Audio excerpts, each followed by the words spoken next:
আজকে রবিউল আউয়াল মাসের 12 তারিখ হযরত মুহাম্মদ সাল্লাল্লাহু আলাইহি ওয়াসাল্লাম আমরা সবাই জানি এই দিনটা গ্রহণ করেছেন, কিন্তু অধিকাংশ ওলামায়ে কেরাম আছে অনেকে জানেন 10 তারিখ 11 তারিখ 12 তারিখ বিভিন্ন জায়গায় রয়েছে, কিন্তু আমরা আজকে বিভিন্ন জায়গায় মনে করেন ওই যে চট্টগ্রামে বিভিন্ন জায়গায় হয়তো যতদূর হয়েছে মিছিল হয়েছে মিটিং হয়েছে, কিন্তু রাসূল সাল্লাল্লাহু আলাইহি ওয়াসাল্লাম মিছিল মিটিং করে কোনো একেবারে আলাদা করে না।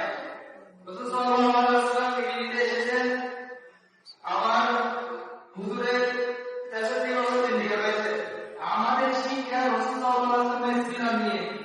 আল্লাহ তাআলা কোরআনে বলেছেন, "কুল ইন কুনতুম তুহিব্বুনা আল্লাহ ফাত্তাবিউনি ইউহিব্বুকুমুল্লাহ ওয়া ইয়াগফির লাকুম যুনুবাকুম ওয়াল্লাহু গফুরুর রহিম।" আল্লাহ তাআলা বলেছেন, আল্লাহ তাআলাকে ভালোবাসতে চাইলে রাসূল সাল্লাল্লাহু আলাইহি ওয়াসাল্লামকে অনুসরণ করতে। রাসূল সাল্লাল্লাহু আলাইহি ওয়াসাল্লামকে অনুসরণের মধ্যেই আল্লাহ তাআলা ভালোবাসা পাওয়া যাবে। আমরা সকলে জানি এতে সন্তানকে ভালোবাসতে মা বাবার ভালোবাসা পাওয়া যায়। রাসূল সাল্লাল্লাহু আলাইহি ওয়াসাল্লামকে ভালোবাসতে আল্লাহ তাআলাকে পাওয়া যাবে।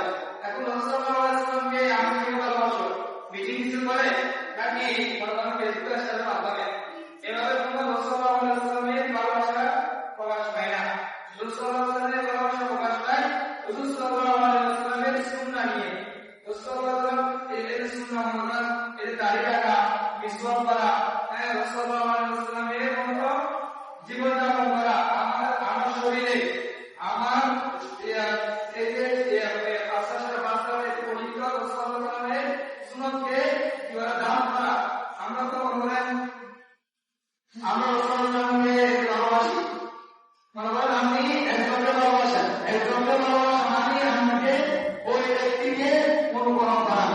একে ভালোবাসা মুখে ওই মুখে বললেন এটা মনে হয় না, কাজের মাধ্যমে বর্তমানে তারও এই ভালোবাসা পাওয়া যায়। তাহলে আমরা রাসূল সাল্লাল্লাহু আলাইহি ওয়াসাল্লামের সিরাত কি এটা আপনি যদি কথা বলেন এগুলো নিয়ে কি হয় আমি শেষ করা না, আমাদের যে বই পড়ে বিভিন্ন ধরনের ওয়াজ মাহফিলের মাধ্যমে এগুলো আমাদেরকে অবশ্যই জানতে হবে। সেজন্য রাসূল সাল্লাল্লাহু আলাইহি ওয়াসাল্লাম এসেছেন পৃথিবীতে আসতে আমার জন্য এগিয়ে গেছে নামাজ পড়া, এগুলো মেনে জীবন যাপন করা, আরো অনেক ইত্যাদি অনেকগুলো রয়েছে। এখানে আমরা কোনো মাস জানবো না, নিজের মা বাবা থেকে, নিজের সন্তান থেকে, সম্পত্তি থেকে, নিজের কাজ থেকেও রাসূলুল্লাহকে যে নাকি মুহাব্বত করবে না সে পরিপূর্ণ মুমিন হবে না। তো সেজন্য আমাদের রাসূলুল্লাহকে আমরা ভালোবাসতাম, ভালোবাসা মানে মোকাবিলা নাই, ভালোবাসা মানে রাসূলুল্লাহ সাল্লাল্লাহু সিরাতকে সুন্নাতকে নিজের জীবনকে পরিচালনা করা। রাসূলুল্লাহ যাই বলেছেন তাই করা।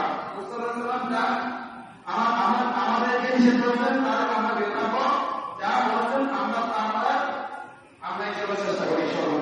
এর প্রতি আমাদের সম্পর্কে সংক্ষিপ্ত আলোচনা করবেন মা ইসলামের সভাপতি